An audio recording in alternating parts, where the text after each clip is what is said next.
O vídeo daí. Boa tarde a todos. Boa tarde. Não é que eu falo da morte, vocês têm que ficar com medo.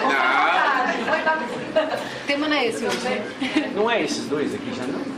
Não, Deprimido. isso, agora esse daqui também tem que trazer. Eu já levei pra cá, tá Já aqui. levou? Já. Levei os dois. Então agora é só rezar pra funcionar. Depressão. Abre aqui? Isso, abre, por favor. Então vamos lá. Bom, eu quero primeiramente agradecer o Instituto Chico Xavier, né, e o pessoal querido do Albergue Noturno de Itu pelo convite, pelo carinho que sempre organizam, né, o nosso seminário, mais uma vez. E muito bom ver todos vocês aqui. Agradecer a Deus, né, que nos uniu aqui nessa tarde para aprender um pouquinho, viver fortes emoções. O tema é denso, mas espero que seja bastante produtivo a todos vocês. Obrigada. E agradecer a presença de vocês, né? Vocês podiam estar em casa descansando numa boa, ou então, não vou falar piscina porque o dia não está bom, mas estão aqui. Então, muito obrigada realmente pela presença de cada um de vocês. A mim me coube, logo a mim me coube, falar sobre depressão. Entretanto, o ponto central, o tema central do nosso seminário, não sei se vocês perceberam, é a dor. É a dor. Tudo que a gente falar aqui hoje tem relação direta com ela, com a dor. Existia um sertanejo, compositor, poeta, muito querido, já falecido, Catulo da Paixão Cearense. E ele disse num poema muito bonito chamado A Dor e Alegria, que a dor é como um relâmpago. No escuro assusta a gente, mas alumia os caminhos. E é verdade, ele tocou no cerne da questão. A dor, quando chega, assusta, não assusta? Não é como um relâmpago, você está tranquilo, de repente dá aquele clarão, você... Nossa, a dor, quando chega na nossa vida, causa um susto. Mas ela traz como bagagem, né? Por que ela alumia os nossos caminhos? Porque ela traz junto com ela oportunidades, né, de abertura da nossa visão espiritual. A dor não é uma megera, ela não quer que nós soframos, que sejamos sofredores. Ela nos quer homens e mulheres despertos. Também não é nossa inimiga. As pessoas às vezes veem a dor como uma grande inimiga, ela não é. Ela é um instrumento pedagógico do Criador. Então, quando ela chega, ela vem para nos ajudar na nossa autoeducação. E por falar em educação, a dor é educada. Ela também não vem se não for preciso. E ela vai embora assim que ela não é mais necessária. Olha que interessante. Ela é super educada. Então não adianta a gente resmungar, esbravejar, ficar, né, no clima da revolta. Isso não vai resolver em nada a questão. Ela tem sempre um recado para nos dar. Então a proposta dessa tarde é que nós façamos as pazes com ela, com a dor, que nós possamos encará-la de frente quando ela nos visitar. Se já estiver visitando a vida de cada um de vocês, não há um ser só nessa terra que não seja visitado pela dor. De forma alguma. Estamos aqui no planeta de provas e expiações, ainda precisamos dela. Mas que nós possamos encará-la de uma outra maneira, com mais positividade, com mais receptividade, né? Tentando entender qual é o recado do Criador para nós através dela, da dor. Muito bem. Os antropólogos, quando eles querem estudar uma determinada comunidade, um agrupamento, eles se inserem nesse grupo durante um determinado espaço de tempo. Então, para entender como é que funciona, né, os mecanismos sociais, como é que aquele grupo se comporta. Dentre esses antropólogos que nós temos ouvido falar, um se destaca, o nome dele era Lévi-Strauss. Lévi-Strauss contou uma historinha muito interessante um tempo atrás. Ele também já desencarnado, aliás, eu só falo de morto aqui, né? O primeiro já desencarnou, o segundo também, o próximo que virá também. Lévi-Strauss, ele contou que num dos estudos que ele fez com índios americanos, ele foi convidado, já morando lá com os índios por um tempo, foi convidado para participar de uma grande caçada. Ficou todo feliz, participou das pinturas, dos cânticos, junto com os outros caçadores, e saíram todos. No meio da caçada, ele ficou bastante impressionado, porque o que aconteceu? Os índios, já com a flecha próxima à caça, na mira, paravam, abaixavam a cabeça durante um certo momento, meditavam, depois voltavam à atividade. Muitas vezes a caça já tinha ido embora, tinham que achar um outro animal para continuar ali a atividade. várias vezes isso se repetiu. Não foi só com um caçador, dois, foram vários caçadores. Eles paravam, abaixavam a cabeça, meditavam um pouco, pensavam e depois retomavam a atividade. E ele ficou assim, atônito. No final da tarde, levaram as caças, voltaram todos para a tribo. E na grande festa acenderam uma fogueira, estavam lá todos cantando. E ele foi procurar o grande chefe da tribo para perguntar o que foi que aconteceu. Então, chegou o cacique e falou: olha, por que os seus caçadores, os caçadores dessa tribo, param na hora de atirar a flecha durante algum momento e começam a pensar, a meditar? O que é isso? E o grande chefe explicou: olha, quando um índio percebe que ele esqueceu a sua alma, ele para, medita. Quando ele percebe que a alma chegou, ele continua a caçar. Ficou assim impressionado e o cacique falou: você não entendeu? Para caçar, nós não estamos caçando só com o corpo. É muito mais que isso, a alma tem que estar junto. Então, é um ato espiritual, porque a gente tem que estar grato à Mãe Natureza que está nos oferecendo esse alimento. E tem que caçar com responsabilidade. Não é de qualquer jeito. Não é um ato maquinal. Maquinal, eu que coloquei, não falou maquinal. Enfim. No grande seminário que eu estive há 3 anos atrás, sobre educação, o filósofo Ney Lobo contou essa história pra gente. Ele diz: realmente é isso que está acontecendo. Nós esquecemos a nossa alma. Só que, diferentemente dos caçadores daquela tribo, nós não estamos meditando suficientemente sobre isso. Nós estamos parando um pouco a nossa vida para meditar sobre nós. Nós somos uma alma. Bacana, né? Em várias religiões espiritualistas, obviamente, se fala isso: nós somos alma. Nós já sabemos disso, não sabemos, Marcelo, que nós somos alma? Vânia? Você sabe? Muito bem. Mas nós vivemos como almas encarnadas ou nós vivemos como se não fôssemos almas encarnadas e sim apenas um corpo biológico a atuar no mundo material que precisa se desenvolver para consumir e viver e não ter doença, né, Tadeu? Não pode ter doença. Porque esse é o nosso objetivo, né? Ter saúde, conforto, bem-estar, consumo. Dentro desse quadro, poder, né? E muita tranquilidade. Agora, esta é a vida da alma ou é a vida do corpo só? E é nisso que nós vamos ter que pensar. Em qualquer doença, hoje eu vou falar sobre depressão especialmente, mas em qualquer doença, em qualquer ação, seja na saúde, na alegria ou na doença, né? Nós temos que pensar a nossa realidade existencial. Somos alma. Quando eu li pela primeira vez o livro No Mundo Maior, não sei se vocês devem conhecer, psicografia de Chico Xavier, ditado por André Luiz, eu fiquei bastante impressionada com a informação central que tem nesse livro. André Luiz conta que, durante diversos encontros no mundo espiritual com outros orientadores, ele foi informado de que o grande mal do século, o grande mal da pós-modernidade seria a loucura, a alienação mental, os problemas psíquicos de toda a ordem. Esse livro é da década de 40, de 1947. Vejam vocês, naquela época, acreditava-se que o mal do século ia ser o quê? Câncer, doenças cardíacas. E realmente foi durante um bom tempo, né, o grande mal, que mais causava, enfim, inválidos pelo planeta. Hoje... Tadeu, como é que eu mudo isso aqui? Só apertar? É só apertar o botãozinho? Só do meio. Só do meio? É, né? Tá. Hoje, a Organização Mundial de Saúde já afirma que a depressão é considerada a primeira causa de incapacidade entre todos os problemas de saúde que existem no mundo.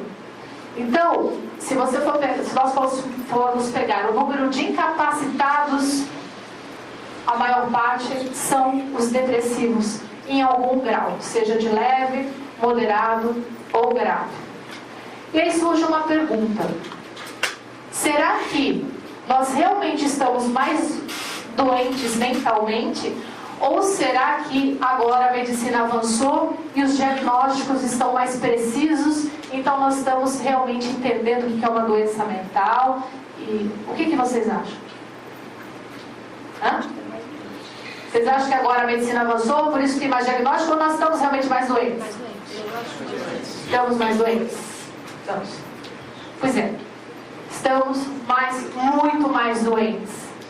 né? Em número de câncer, em número de depressão, sim, em número de suicídios, em número de diabéticos, aumentou assim, assustadoramente o número dessas doenças, assim, comparativamente ao número mundial de seres humanos. Muito bem, realmente a coisa complicou, a gente está bastante enrolado. Tem acontecido que, infelizmente, né, a grande profecia trazida por André Luiz naquele livro está realmente se concretizando. E é muito triste, sem sombra de dúvida.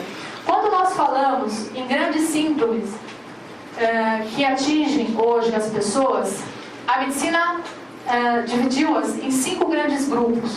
São as síndromes ansiosas, as síndromes depressivas, as síndromes psicóticas, as síndromes neuróticas, tem mais um subgrupo que eu não estou lembrando agora, síndromes maníacas.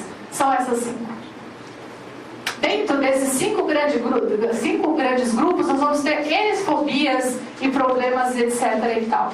Só dentro desse grupo da depressão, nós vamos ter 7 subtipos, para vocês terem uma ideia. Então, eu vou falar de depressão de uma forma bem geral. Não vou falar desses 7 subtipos, até porque eu não vou dar uma aula aqui sobre depressão. Não é essa a minha intenção.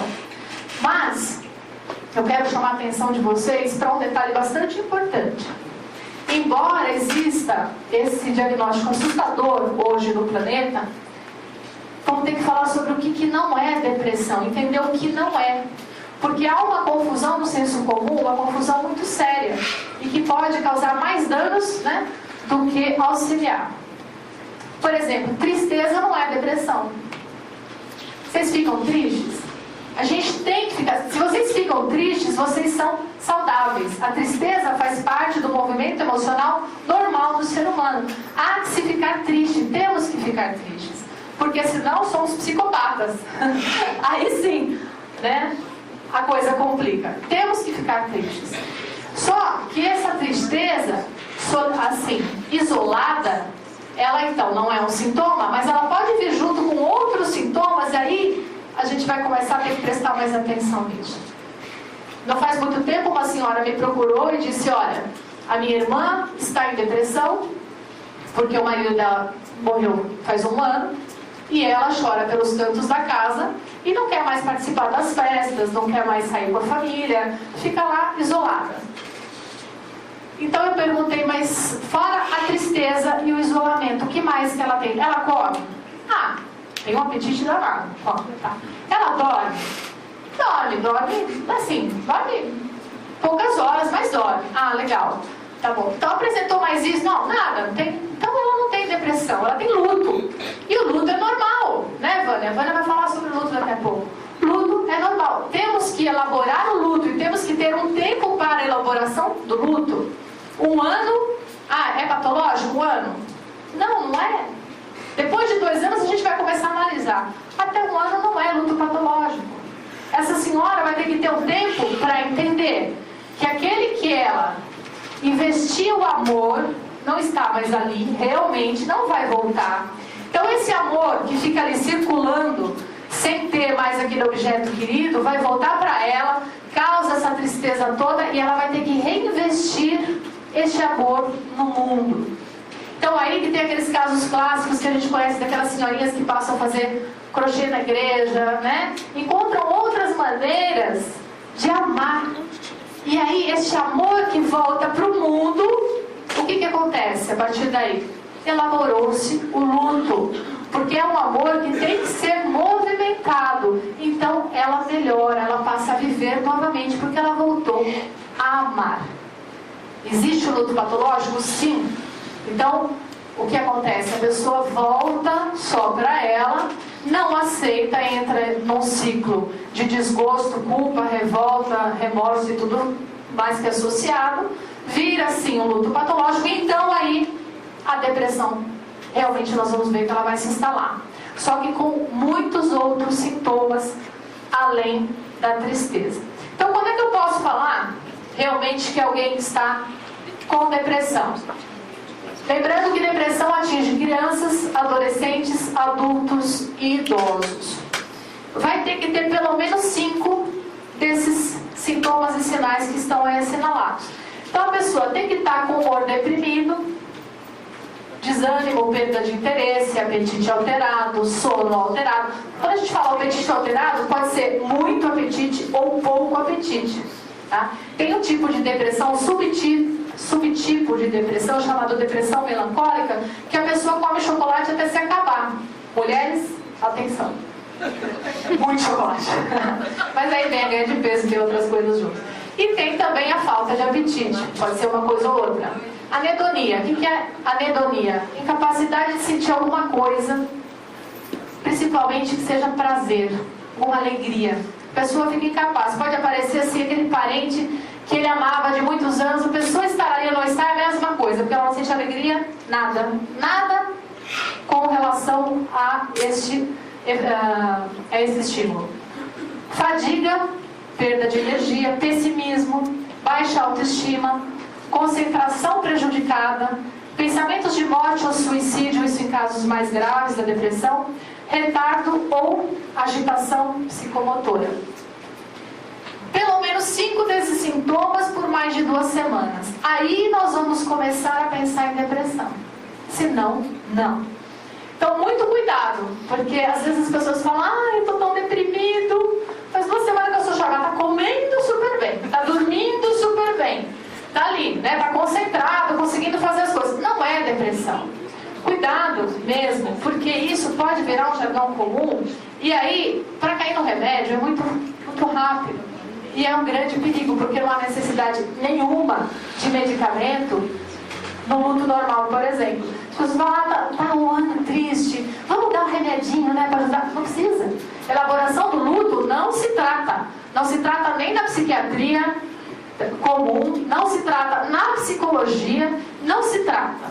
Tá? Se quer tratar alguma coisa, vai tratar a ordem filosófica de vida. Então vai aprender mais espiritismo, vai sair, vai tentar fazer outra coisa. Aí sim, esse é o único tratamento indicado. Das ciências naturais, das ciências humanas, não. Agora, entrou em depressão, aí a coisa muda de figura. Aí a gente vai falar em tratamento porque não tem outro jeito, né? Realmente é bastante necessário. Até aqui a gente falou dos sintomas, sinais. Tá claro até aqui, gente? Tudo bem? Vamos falar das causas um pouquinho? Quais seriam as causas da depressão? A causa de qualquer doença, Tadeu, está no porão da alma. Da doença e da felicidade.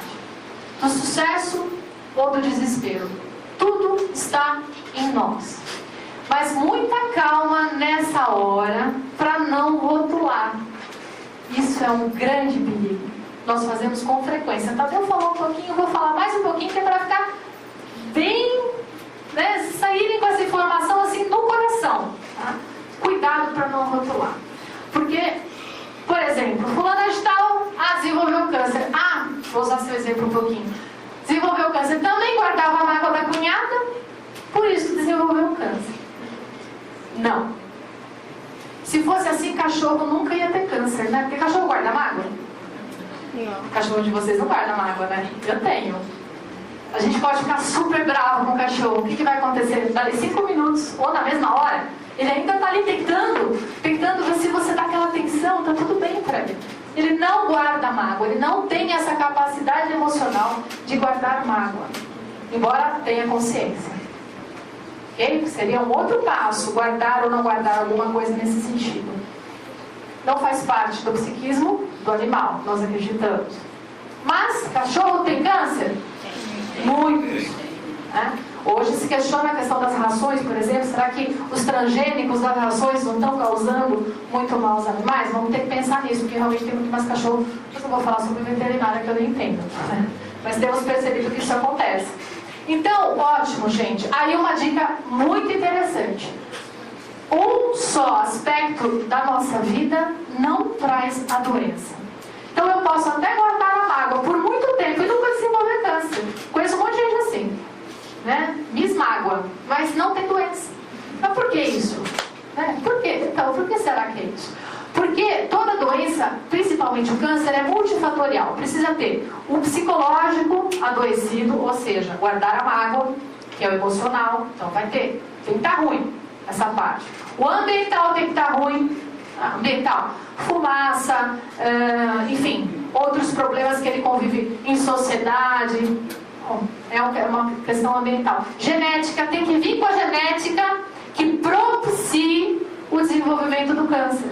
Então tem que ter lá na raiz genealógica da minha família alguém que tinha câncer, e aí, junto com a minha mágoa, junto com as questões ambientais e principalmente as questões espirituais que eu já trago de outras existências, então deu clique, deu start, as células vão se reproduzindo adoecidas, enlouquecidas e cresce o tumor. Tá claro? Maravilha. Com a depressão é a mesma coisa. Muito cuidado, embora toda fonte de cura, né, e felicidade ou de adoecimento está em nós, precisamos tomar cuidado com isso, porque tem pessoas que nascem em famílias muito complicadas, não é verdade? Que vivem vidas muito difíceis e que não têm ferramentas internas para dar conta da demanda que está chegando. Muito bem, mas Cláudia, você está falando para mim, Tadeu também falou isso, existe dentro de nós essa força? Sim, ela existe, mas às vezes ela não está muito bem naquele momento, não é uma força totalmente desperta. O que nós temos que fazer? Procurar ajuda. Procurar ajuda. Se Deus nos permitiu desenvolver as ciências, a farmacologia, a psicologia, a medicina, se tem um centro espírita, se tem todos esses recursos, ora, eu não tenho ferramenta para dar conta sozinha. Eu vou procurar ajuda. Eu preciso da ajuda. Tá claro? Então, muito bem. Partindo daí. Sabendo agora que a depressão pode ser curada? Pode ser curada. Com certeza pode. Sem sombra de dúvida. Vamos precisar de ajuda em alguns casos? Vamos, principalmente nos mais graves. Quais ajudas seriam? Vamos ver o que a Joana de Ângeles fala pra gente. Ela diz que a depressão é sempre uma forma patológica do estado nostálgico. O que é isso que ela está dizendo? Depressão sempre está ligada com alguma coisa do nosso passado que foi muito legal, que foi bacana e que a gente não tem mais e que sente falta. Não precisa ser de agora, pode ser também de vidas pregressas, como ela fala. A nostalgia reflete evocações inconscientes que parecem haver sido ricas de momentos felizes, que não mais se experimentam. Pode proceder de existências transatas do espírito, que horas recapitula nos recônditos profundos do ser, lamentando sem dar-se conta não mais as fruir ou de ocorrências da atual. Então está sempre ligado ao estado nostálgico. Se a pessoa cai em depressão, se ela realmente está desistindo de sentir alguma coisa boa na vida, é porque ela se ligou a alguma coisa do passado. Ela nem pensa o futuro e nem pensa o presente. Ela está onde?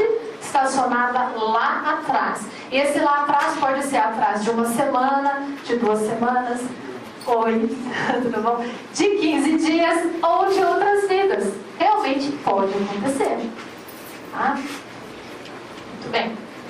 E ela ainda diz: no estado saudável, o indivíduo sente-se bem, experimentando também dor, tristeza, nostalgia, ansiedade, já que esse oscilar da normalidade é característica dela mesma, de todos nós. Nós vamos passar por dor, por tristeza, por nostalgia, por ansiedade. É chato pra caramba passar por isso? É. Faz parte? Faz. Por quê? Precisamos evoluir. A gente ainda não dá conta de evoluir só pelo exemplo bom do amor. Se a gente desse, já fazia 2000 anos que ninguém ia ter dor nesse planeta. Fora o que veio depois dele e o que veio antes. Não é verdade? É que a gente ainda não interiorizou a verdade. A gente ainda não conseguiu compreender o que deve ser feito. Ou se a gente já entendeu o que deve ser feito, a gente ainda tem tantas coisas acumuladas no nosso inconsciente, né, para destrancar, para colocar para fora, que dificulta a nossa mudança. Diz ela: todavia, quando tais ocorrências produzem infelicidade, apresentando-se como verdadeiras desgraças, eis que a depressão se está fixando, tomando o corpo lentamente em forma de reação ao mundo e a todos os seus elementos. Quando a gente começa a entrar num circuito fechado de dor, de nostalgia, de sofrimento, de tristeza, aí é que mora o perigo. A repetição do padrão. Diz ela, a doença emocional, desse modo, apresenta-se em ambos os níveis da personalidade humana, corpo e mente.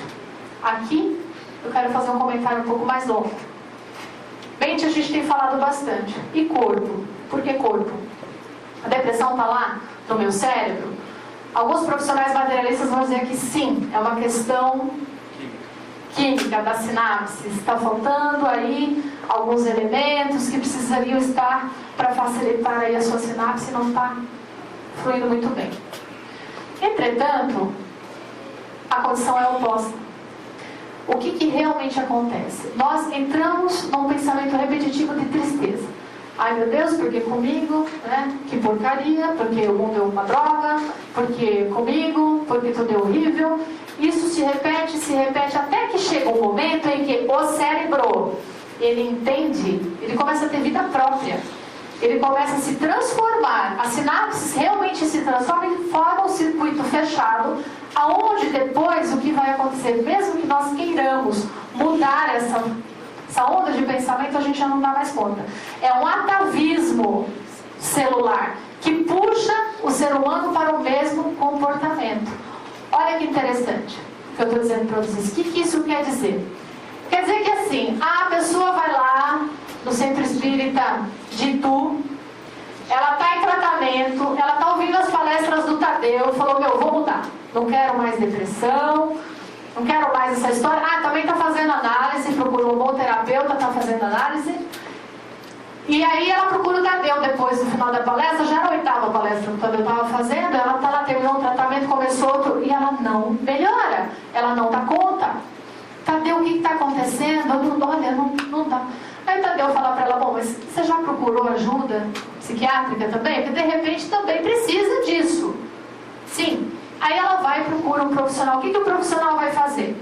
Ela já está tentando os dois lados, só que ela não dá conta. O profissional vai explicar o seguinte.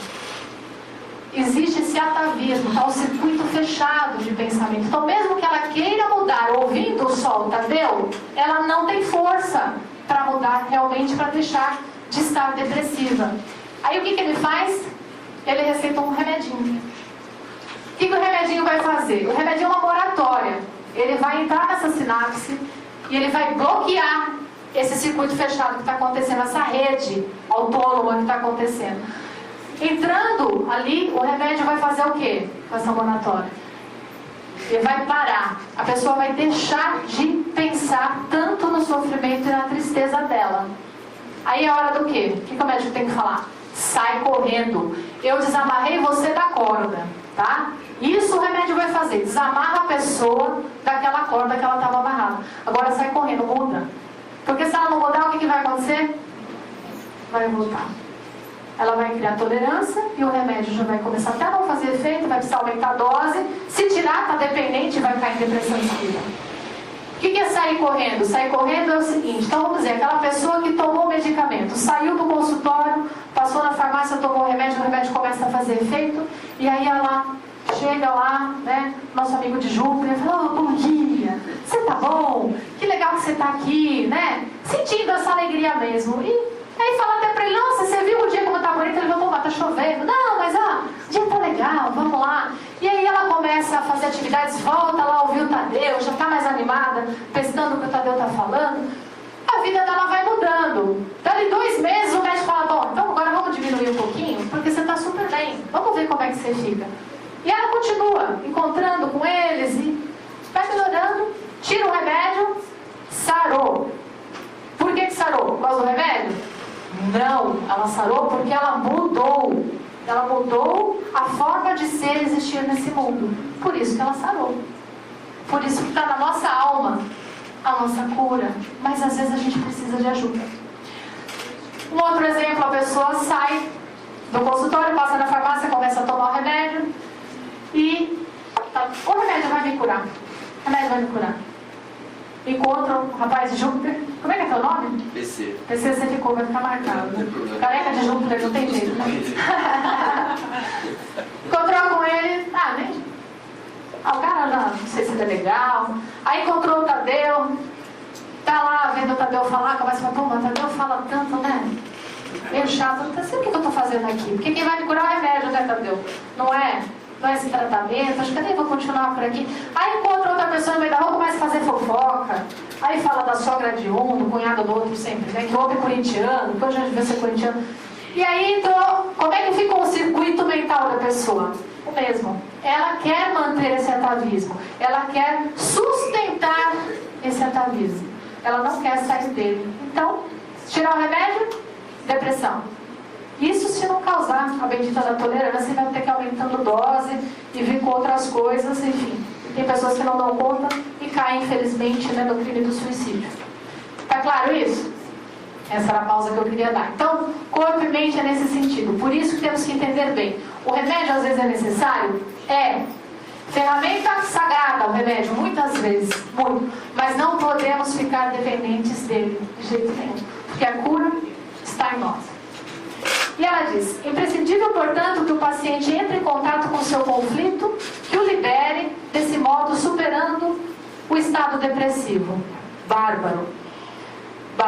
Entrar em contato com o nosso conflito. Ninguém quer olhar para ele. Por isso que eu falo da morte, Tadeu. Eu falo sobre coisas que ninguém quer falar. Ninguém quer olhar para a morte, né? Ninguém quer olhar para o nosso lixo. Nós temos um lixo interno. E esse lixo tem que ser visto. Mas vejam.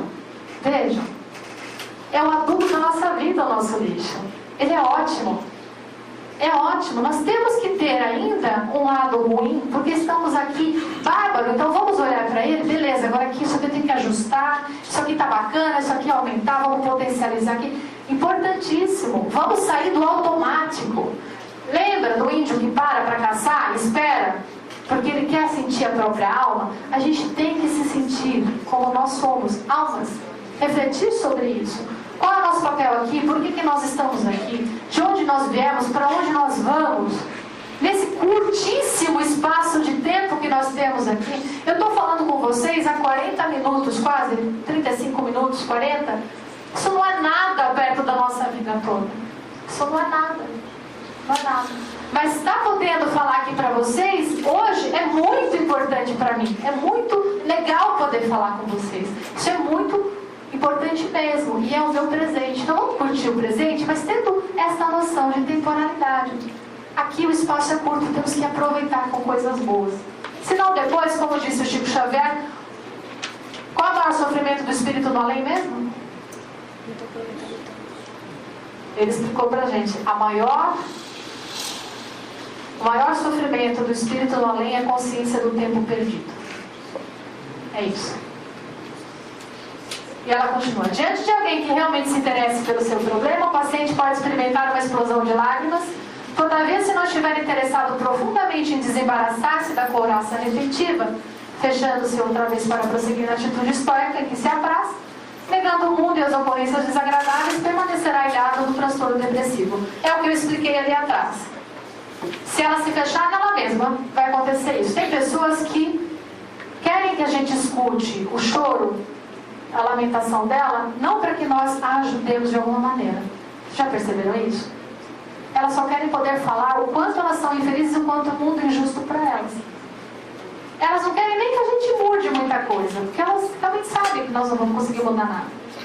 Mas o que é que elas querem provar para elas mesmas ao repetir isso? Todas as vezes. Olha só como o mundo não me dá aquilo que eu tenho direito. E não é por aí. Vai permanecer ligado no transtorno depressivo. Nesse capítulo anotamos a forte incidência de fenômenos obsessivos. Aí um outro capítulo. Já ouviram falar em obsessão, acredito eu. Muito bem. Gente, o obsessor conosco, full time, o tempo todo, existe. Existe. Não quer dizer que nós somos obsediados, tá? Mas eles estão sempre tentando. Tem aqueles, que o Kardec fala lá, tem aqueles que não tem o que fazer. Né? Os espíritos falam no livro dos espíritos, não tem o que fazer, vai esse mesmo. Sabe? Tá? Já que não tá, vai esse mesmo. Tem outro que realmente tem ligação e fala, eu não vou sair do teu pecho lá, eu vou ficar com você, você vai ver só como é bom. Tem aquele outro que é pau mandado, porque deve alguma coisa lá para outro espírito e fala, pô, me mandaram caçar esse aqui, então eu vou caçar. O obsessor tem para todos os gostos, tamanhos e gêneros. Sem sombra de dúvida. Agora, deixar fazer ninho na cabeça que não pode. aí não dá, né? Esse é que é o grande problema. Quando essa ligação vai ficando cada vez mais forte. E na depressão é muito comum que aconteça. Por quê? A pessoa está nesse circuito fechado, quem vai chegar junto nesse circuito? Quem está na mesma frequência. Os desencarnados que estão emitindo ondas no mesmo tom, na mesma frequência. E aí o que vai acontecer? Potencializa o problema. Você está um pouco triste? Vai ficar muito triste. Porque vem a tua tristeza, a tristeza do José, do Abraão, do Leôncio, da Maria. Aí o bicho pega. O bicho pega, olha que responsabilidade, né? Muito bem, abrindo espaço para o suicídio ou se fixando a partir do transtorno psicótico, direcionando o paciente para a etapa trágica da autodestruição. Então a Joana está explicando o quê? Tanto a pessoa, por uma obsessão grave, pode chegar ao suicídio, como também no transtorno psicótico a gente está falando de loucura. Está falando da esquizofrenia e da paranoia, principalmente aqui. No final, diz ela: seja, porém, qual for a gênese desses distúrbios, é de relevante importância para o enfermo considerar que não é doente, Tadeu, mas que se encontra em fase de doença, trabalhando-se sem autocomiseração nem autopunição para reencontrar os objetivos da existência. Muito bem, sem autocomiseração nem autopunição. Aí está falando de duas coisas: sem ter piedade, pena de si mesmo, isso não leva ninguém a nada, e nem culpa. E eu vou ampliar um pouquinho essa questão da culpa, se vocês me permitirem, né?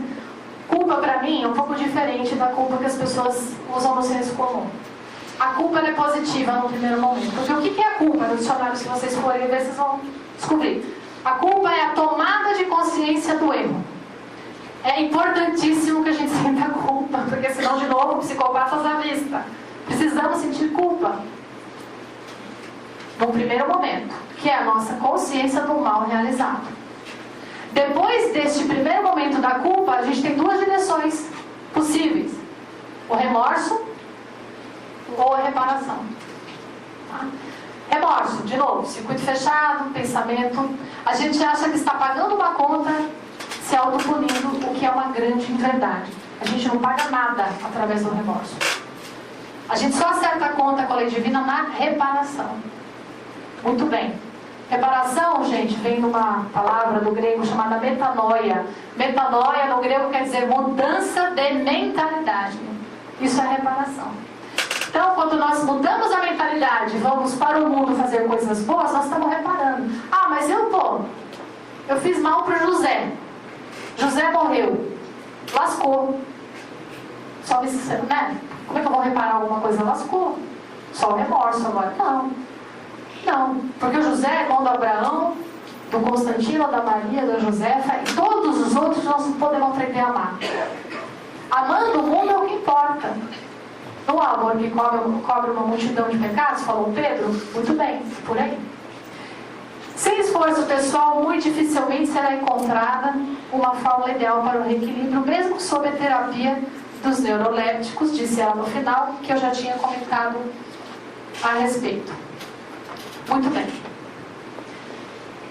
A decisão realmente cabe a nós, de buscar ajuda, de mudar, né, os nossos pensamentos, tomar outra frente, outra estrada. Realmente a decisão é nossa. Agora, se nós acreditamos ou não em nós, isso tem que ser cuidado, isso tem que ser trabalhado. Porque eu tenho que acreditar em mim. Eu tenho que acreditar que eu dou conta de estar aqui nesse planeta hoje, encarnada na figura de Cláudia, esposa do Daniel, mãe de 2 filhos, espírita, enfim, e tudo mais o que eu faço por esse mundo. Eu tenho que acreditar que eu dou conta, porque se eu não acreditar, não vai ter jeito. Agora, uma certeza que eu tenho, que eu vou falar para vocês: Deus acredita em cada um de vocês. Senão eu não teria criado vocês. Já imaginou Deus criando alguma coisa que ele não acreditasse que fosse vingar? Não dá, né? Ele acredita em mim e em vocês. E se Deus acredita, como é que a gente ousa duvidar? Não é um absurdo?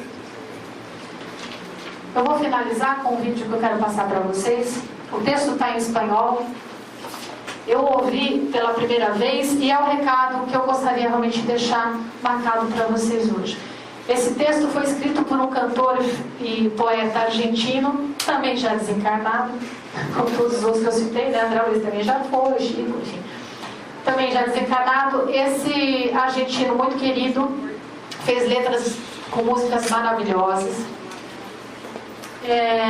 Numa fase da vida dele, a mulher foi viajar com a filha e o avião caiu, morreram as duas. Logo depois ele teve um diagnóstico de câncer. E depois de tudo isso, um pouco antes dele morrer, já com esse diagnóstico, ele escreveu esse texto que ele mesmo está narrando nesse vídeo e que eu traduzi e coloquei as legendas para vocês porque estava sem legenda. Depois, se alguém quiser com a legenda, eu posso passar por e-mail. Ok? Vamos ver. Ah, não é aqui, né? Agora é aqui. Vai. Vamos ver se ele vai passar aqui. Não passou também, Tadeu? Vamos passar pelo outro lado. Está lá em cima já. Mas não puxou, você viu? Tem que aumentar o som na caixa aí. Tem que aumentar. Estás distraído. Distraído de la vida que te puebla. Aumentar o som? Tienes corazón, Tem coração, cérebro, alma e cerebro, alma espírito. y espíritu. ¿Ustedes quieren que eu leia ou não? No puedes sentirte pobre y Quer? desdichado. Bom, vamos lá. Distraído de la vida Distraído em relação à vida que te rodeia, como vinhos, bosques, mares, montanhas, rios. mares, montañas, ríos. No caigas en lo Não caias como caiu teu irmão, que sofre por um único ser humano, quando no mundo existem agora 7 bilhões. Además, no es tan malo. Além de tudo, não é assim tão ruim viver só. Eu fico bem, decidindo a cada instante o que eu desejo fazer. Y gracias a la E soledad, graças à solidão, conheço-me, que é algo fundamental para viver. no caigas en lo que cayó tu padre. Não caias no que caiu seu pai, que se sente velho porque tem 70 anos. Olvidando que Moisés, Esquece que Moisés comandou o êxodo aos 80 e Rubinstein interpretava Chopin com a maestria aos 90.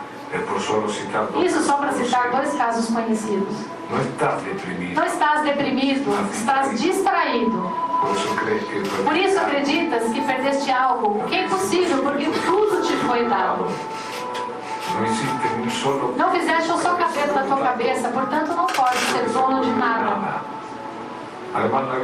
Além disso, a vida não te tira coisas, a vida te liberta de coisas. Te alivia para que você voe mais alto, para que alcance a plenitude. Do útero ao túmulo, vivemos numa escola. Por isso, o que chamas de problemas são lições. E a vida é dinâmica, por isso está em constante movimento. Por isso que devemos estar atentos ao presente. Por isso que minha mãe dizia, eu me encarrego do presente, o futuro é assunto de Deus. Por isso que Jesus dizia, amanhã não interessa, Ele trará nova experiência. A cada dia Ele basta com sua própria vontade. Não perdeste nada. Aquele que morre simplesmente está adiantado em relação a nós, porque para lá vamos todos. Além disso, o melhor é o amor que segue no teu coração. Quem poderia dizer que Jesus está morto? Não existe morte. Existem mudanças. E do outro lado te esperam pessoas maravilhosas. Gandhi, Michelangelo, Whitman, Santo Agostinho, a Madre Teresa, teu avô, minha mãe, que acreditava que a pobreza está mais próxima do amor. Porque dinheiro nos distrai com coisas demais e nos machuca porque nos torna desconfiados. Não encontras a felicidade e era tão fácil. Só deves escutar teu coração antes que ele intervenha a tua cabeça. Está condicionada pela memória e complica tudo com coisas velhas, com ordens do passado, com prejuízo que adoenta, que acorrenta, cabeça que divide, quer dizer empobrece, cabeça que não aceita que a vida é como é e não como deveria ser. Faça apenas o que amas, com amor e será feliz. E aquele que faz o que ama está benditamente condenado ao sucesso. Que chegará quando deve chegar. Porque o que deve ser será e chegará naturalmente. Não faças faz nada por obrigação, nem por eso, compromisso, sino por amor. apenas por amor. Entonces habrá Então terás plenitude. E nessa plenitude, tudo é possível. E sem esforço, porque é movido pela força natural da vida. A que me levantou quando caiu o avião que levava minha mulher e minha filha, e me manteve vivo quando os médicos me deram 3 ou 4 meses de vida. Deus te tornou responsável por ser humano, por um ser humano que é tu mesmo. A ti deves fazer livre e feliz. E aí depois poderá compartilhar a vida verdadeira com todos os outros. Lembra-te de Jesus. Amará teu próximo como a ti mesmo. Reconcilia-te contigo. Coloca-te em frente ao espelho e pensa que essa criatura que está vendo é uma obra de Deus. E decide agora mesmo ser feliz, porque a felicidade é uma aquisição. Não é algo que chegará de fora. Aliás, a felicidade não é um direito, e sim um dever. Porque se você não é feliz, estará levando amargura para todos os que te amam. O único homem que não tinha talento e nem valor para viver mandou matar 6 milhões de irmãos judeus. Existem tantas coisas para experimentar, e a nossa passagem pela terra é tão curta, que sofrer é uma perda de tempo. Temos que desfrutar a neve do inverno, as flores da primavera, o chocolate de peruja, a baguete francesa, os tacos mexicanos, outra coisa, tá dando fome, cadê o café? Os mares no rio de vinho chileno, o futebol brasileiro, o charuto seu povo. Temos de desfrutar as 1001 noites, a Divina Comédia, Don Quixote, Pedro Páramo, Bolero de Manzanero, Poesia de Whitman, Mahler, Brahms, Ravel, Debussy, Mozart, Chopin, Beethoven, Caravaggio, Rembrandt, Velázquez, César, Picasso, Tamayo, entre tantas outras maravilhas. E se estás com câncer ou AIDS, pode acontecer 2 coisas. E as 2 coisas são boas. Se a doença ganha, te liberta do corpo, que é cheio de moléstias. Tenho fome, tenho frio, tenho sono, tenho vontades, tenho razão, tenho dúvidas. E se tu vences, será mais humilde, mais agradecido, portanto, facilmente feliz. Livre do tremendo peso da culpa, da responsabilidade e da vaidade. Disposto a viver cada instante profundamente, como deve ser. Não estás deprimido, estás desocupado. Ajuda a criança que precisa de ti. Essa criança vai ser sócia do seu filho. Ajuda os velhos, os jovens lhe ajudarão quando você o for. Aliás, o serviço é uma felicidade segura. Como gozar a natureza e cuidar dela para aqueles que virão. Dá sem medida e te darão sem medida. Ama até que te tornes o ser amado. E mais ainda, converte-te no mesmíssimo amor. E não te deixes confundir por uns poucos homicidas e suicidas. O bem, gente, é maioria, porém não se nota porque ele é silencioso. Uma bomba faz mais barulho do que uma carícia, mas uma bomba que destrói há milhões de carícias que alimentam a vida.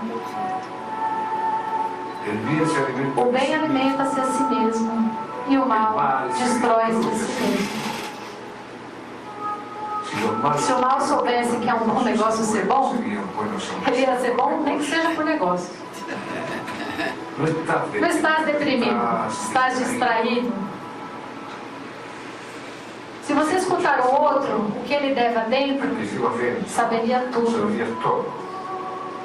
Em tudo encontraria algo para ti. Então elevaria-se constantemente. E já não haveria confusões, senão matizes. E nessa serenidade não querias nada. Então encontraria tudo. Estando no presente, diria e farias o que há de dizer a cada momento. E fazer em cada momento natural e graciosamente, sem esforço, o que faria com que tua relação com os outros fosse plena. E o crescer no amor seria mais criativo, sem limites e condições. A ignorância nos faz sentir presos e mortais. É dizer que nos fechamos e limitamos sozinhos. Solos. E o medo El nos miedo distrai do distrae del amor. amor. Que é sábio e valente porque sabe que não há nem medidas nem fim. Não estás deprimido, estás distraído das maravilhas que acontecem ao seu redor. Desde o nascimento a colheitas, desde revoluções a concertos, desde campeonatos de futebol até viagens interplanetárias. Não estás deprimido por algo que passou aí, senão distraído de tudo que é agora mesmo. Não estamos deprimidos pela nostalgia, mas estamos distraídos do agora, do amor, do bem. Ele falou tudo. Muito obrigada, gente, pela paciência e pela atenção.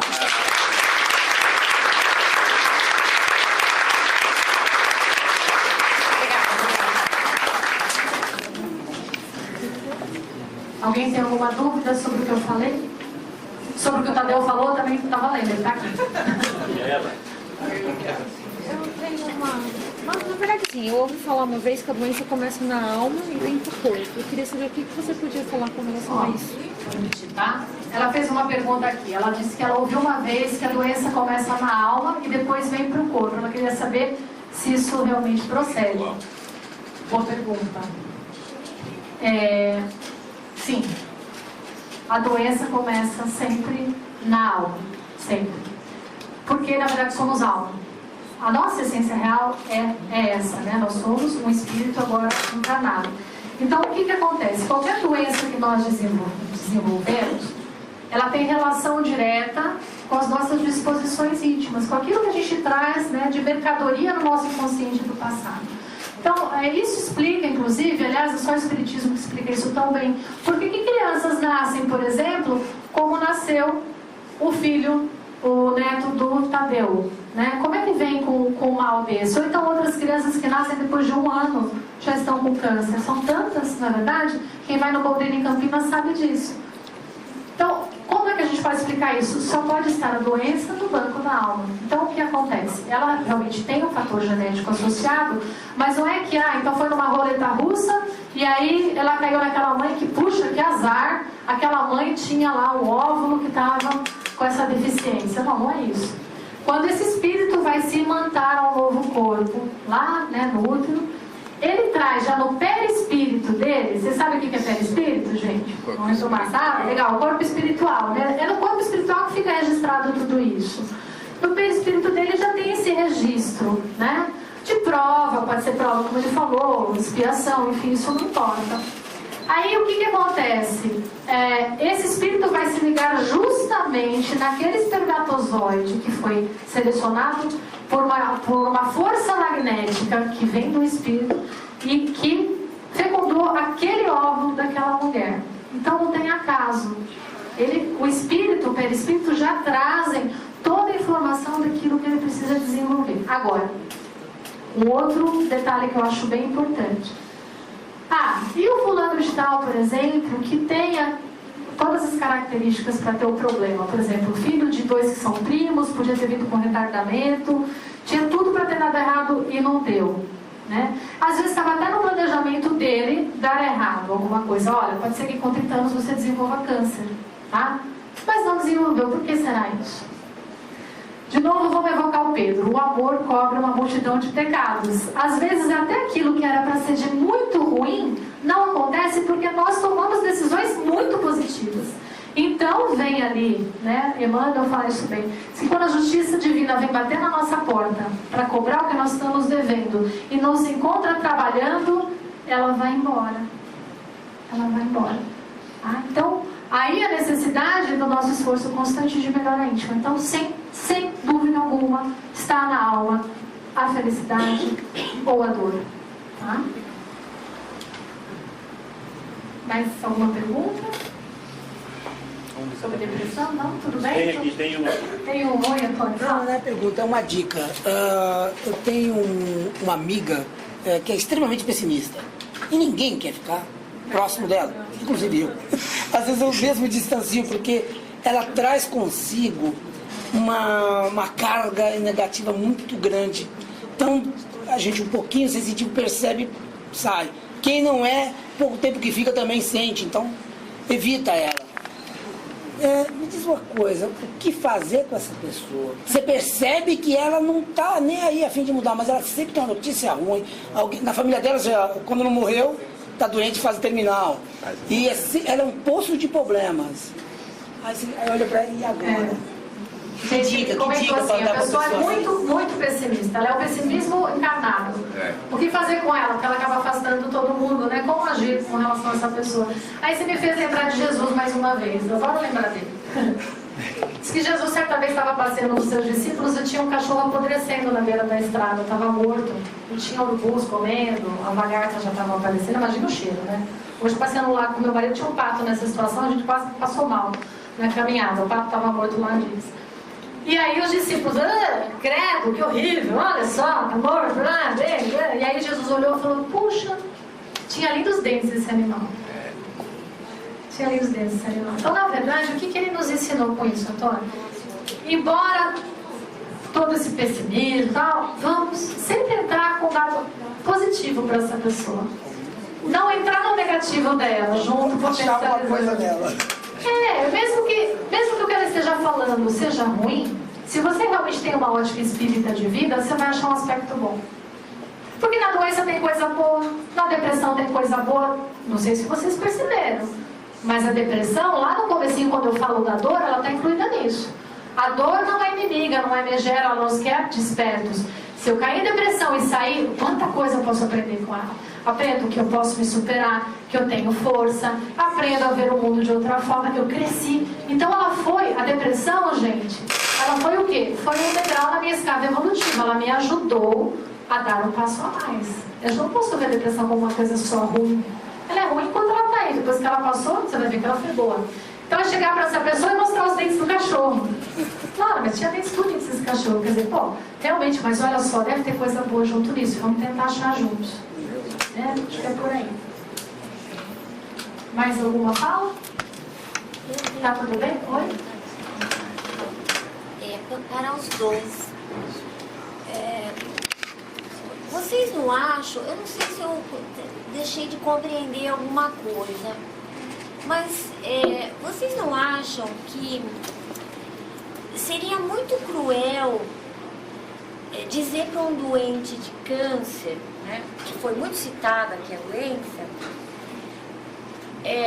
assim, se você ficou doente de câncer, é porque você fez esse câncer. E se você não se curou do câncer, é porque você não pensou o suficiente, ou não pediu adequadamente, ou não se comportou adequadamente. Então você é duplamente culpado. Você é culpado porque você adoeceu e você é culpado porque você não se curou. Aí, a minha pergunta é a seguinte. Eu concordo com tudo isso que vocês colocaram e tal, da genética. Mas será que também a gente não fica doente? Porque o lugar de ficar doente é aqui mesmo. Será que a gente não fica doente porque a gente tem um corpo e esse corpo fica doente mesmo? Será que não há nenhum tipo de determinismo nisso? E será que a gente não está supervalorizando a doença em detrimento de todo um outro contexto? E eu estou dizendo isso pelo seguinte, eu tive muita gente com câncer na minha família. E a minha mãe morreu extremamente chateada, porque ela achou que todo mundo vinha com o discurso, né? Não, você vai sarar porque você vai merecer, porque você vai merecer, você vai sarar. E ela perseguiu até o fim. Aí chegou um belo dia que ela falou assim, eu estou pedindo a coisa errada. E parou, né? E depois de um pouco tempo ela morreu. Plácida, sabe? A minha mãe nunca falou absolutamente nada do câncer. Ela teve um comportamento assim, e ela morreu plácida. E eu achava muito cruel quando as pessoas falavam para ela: você não foi merecedora. Né? Provocou o seu câncer. Dizer para a pessoa que tem câncer que ela provocou. Quando falavam isso, eu tinha vontade de morrer, porque é duro a pessoa. Não, eu provoquei e não sabe. Não, então, isso é um grande equívoco. Desculpa, como é teu nome? Desculpa, eu. Imagina, como é seu nome? Cristina. Cristina, eu posso falar? Cadê? Depois eu passo para ele. Cristina, é um grande equívoco que as pessoas cometem. Em alguns momentos da nossa palestra, a gente comentou isso. Às vezes pode ser prova, às vezes pode ser expiação, às vezes pode ser missão. Se eu tiver que desencarnar, você vai desencarnar, não vai, Cristina? Vou eu da fala da morte, eu também vou. Importa se é de uma tijolada ou se é de câncer? Não sei. De alguma maneira nós vamos embora. Então, realmente, quando a gente faz visitação em hospital lá pelo Kardec, isso é um cuidado muito interessante de se ter. Né? A gente nunca pode dizer para a pessoa: você pode se curar, se você está aí com isso, você pode se curar sozinho, de forma alguma. Por isso que eu citei que a gente tem que usar, quando nós não temos ferramentas internas, a gente tem que procurar as ferramentas externas que estão à nossa disposição, que são muitas. A religião é só uma delas. As pessoas fazem esse equívoco. Olha só, se você causou sua doença, então você também tem que causar a sua cura. 2 perigos. Primeiro, porque, como eu disse a você, óbvio, a doença está nos porões da nossa alma? Está. Só que eu fico doente sozinha? Não, eu fico doente em relação social. Porque eu também tenho outros gatilhos. Eu tenho os pais que eu tive, que foram criados por meus avós. Eu tenho a questão ambiental. Então, tem muitas outras coisas associadas para que eu desenvolva a minha doença. Há uma programação reencarnatória que eu tenho que levar em conta. Tudo isso. Então, realmente é desumano a gente chegar para alguém. Como eu falei, tem uma pausa lá no começo. Vamos prestar bem atenção nisso. De novo, né? Eu vou deixar isso mais claro. Nós nunca podemos dizer, por exemplo, você ficou com câncer porque você teve mágoa. Porque, como eu falei, o cachorro, por exemplo, não teria câncer. Né? Não é isso. Agora a mágoa causa câncer? Também, porque ela é um dos gatilhos. Né? Então, realmente, agora a pessoa, às vezes, de repente, é uma pessoa maravilhosa. Como eu conheço pessoas maravilhosas que estão muito doentes. Prova. Tudo bem, sabe? Eu vou saber o que é, eu não sei. O que me cabe fazer nesse caso? Estar disposto, dar o meu apoio, dar minha empatia, dar minha escuta, dar o meu coração, nunca julgar, porque isso que você falou é um julgamento. Se alguém chega para você e fala assim: olha, você está doente, mas você tem a fé que você vai curar, porque a gente que causa. Como eu falei aqui, realmente, nós causamos, sem dúvida, porque há uma justiça divina, porque seria ridículo Deus só ter câncer porque minha mãe teve, então a culpa do meu câncer é minha mãe? Não é, não pode ser. Tem que ter participação minha nessa história toda, e a minha participação é a principal. Só que a pessoa que está muito doente, ela precisa realmente do nosso respeito, né? Ela não precisa de um livro de autoajuda. O que faz o livro de autoajuda, gente? Desculpa quem gosta de autoajuda aqui, mas eu vou falar o que eu penso. O livro de autoajuda, ele pode até ajudar. Só que existem pessoas que só pelo livro de autoajuda que está falando assim: seja uma pessoa otimista, seja maravilhoso e você será feliz, você vai conquistar tudo. Então, aquele filme O Segredo, vocês devem ter assistido. Aquele filme eu acho bem interessante como exemplo, porque no filme, como é que é lá, Cristina? A pessoa fala assim: eu fiquei pensando no cheque, eu pensei no cheque e o cheque veio na minha porta. E eu falei: como é que faz? Onde é que entra a lei de ação e reação? Não tem lei de reação e reação? A pessoa só precisa pensar positivo e aí resolve os outros problemas? Não! É um monte de coisa que está envolvida nisso. E a autoajuda, ela comete esse erro. Porque no livro de autoajuda, o que nós vamos encontrar? O que é uma autoajuda? Você consegue sozinho? Não! A gente adoece em sociedade. E a gente precisa da sociedade para melhorar, muitas vezes. A gente precisa de um apoio social, às vezes medicamentoso, profissional, científico, para conseguir melhorar de uma vez. E às vezes não é uma encarnação não é nada. De repente descobri que eu estou com câncer aos 45, não dei conta disso, desencarno, volto depois e continuo essa trilha. Não há problema. Né? Vamos Tem que continuar. morrer de algum jeito, né? Vamos até a gente conseguir chegar no mundo que não precisa mais ficar doente, como você falou. Então, assim, quem gosta de autoajuda, respeito. Só que ela traz um estigma para os fracassados. E é isso que me causa um pouco de preocupação. Porque tem aquelas pessoas que leem o livro e falam assim: pô, mas o cara está falando que eu dou conta e eu não dou conta. Como aquela pessoa que estava indo ouvir o Tadeu na palestra, só que ela estava no atavismo e ela não conseguia sair, ela precisou do remédio. Se ela for só pelo livro, ela vai falar, eu sou um fracassado, nem para isso eu presto, porque todo mundo consegue pelo livro e eu não. Aí é mais um fracasso nas costas da pessoa. Então temos que ter, nós espíritas, temos uma responsabilidade a mais com relação a isso. De não sermos cruéis. Porque isso realmente é crueldade. Até porque eu vou falar, qual de nós aqui está isento da doença ou da dor? Vocês têm certeza que vocês não vão ficar doentes? Né? E será que todo mundo vai dar conta da doença que vai desenvolver? Sei, só vivendo a doença para a gente saber. Teve uma senhora que eu conheci que desencarnou de um caso gravíssimo de reumatismo, um amor de pessoa também, maravilhosa pessoa. Desencarnou e a família inteira falando para ela, você não quer se curar, você não quer se curar. Pois ela desencarnou e eles continuaram falando. E aí veio um recado dela no centro espírita bem distante. Que aí perguntaram para mim, você conhecia fulano de tal? Conheço. Ah, ela mandou uma carta lá para a família. Fora que eu fui ler a carta, ela pedia na carta, pelo amor de Deus, para de falar que eu não dei conta. Porque eu não dei conta, porque eu não ia dar conta mesmo, eu não tinha que dar conta. Pronto, agora para de falar nisso. Aí entreguei a carta para a família. Ficou como lição para mim. Essa carta foi para mim também, por isso que ela passou na minha mão. Né? Mortícia? Adorei! Eu acho a mortícia. Fazer uma mecha branca para ela chitar o cabelo, vai ficar bom. É coisa do diabo. Coisa do diabo, coisa do demônio. Precisa fazer um desencapetamento, né? Aí sabe. É. Outro Júpiter? É outro Júpiter. Ah, outro Júpiter. É verdade. Lá também tem careca? Olha, esse seminário está interplanetário. Eu tô achando bárbaro. Tá crescendo. Tá certo. Tudo bem, Cristina?